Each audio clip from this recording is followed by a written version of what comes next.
Hi guys! Welcome to my first fun run this year. At yun na nga, hindi pa nag-gun start for the 5K pero tumatakbo na ako kasi naman 10 minutes na lang at mag-start na. Wala pa ako dun sa start line and kailangan ko pang hanapin dyan yung ate and kuya ko.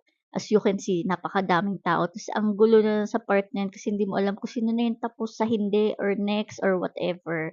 But then, ayan na nga, nakita ko din naman sila.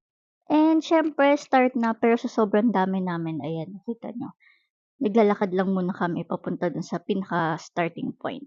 Tapos ayan na, run na. I think I was running until 1K. Pero ayun na nga kasi ang sakit ng legs ko, you know why? Kasi nag-leg day ako kahapon, napakamaling decision nun, 'di ba? So ang sakit ng aking quads, ng hamstring ko, ng puwet ko, you know that for the mga gym girlies out there. And ayan na nga, after that, nakita niyo yung pacing ko, medyo walking na tayo, no? Naninigas na yung legs ko diyan, promise. But then, syempre, ayun, 'pag nakakita ng space or medyo maluwag na yung area, tatakbo tayo uli.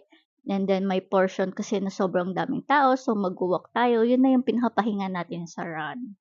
Okay, here guys, nakikita ko na yung finish line mo. Siyempre, ang lola mo is talagang dumiretso na ng takbo. Kasi ayan na, sumakses! Sumakses tayo. Na-reach ko yung taas, alam niyo yun. Then dito yung pila para kunin yung medal. So akala ko nga isasabit sa ulo, pero siguro dahil madami nga, binaabot na lang. Kaya naman ako na lang yung sabit ng medal ko. And that's it for this video. Thank you so much for watching. Bye!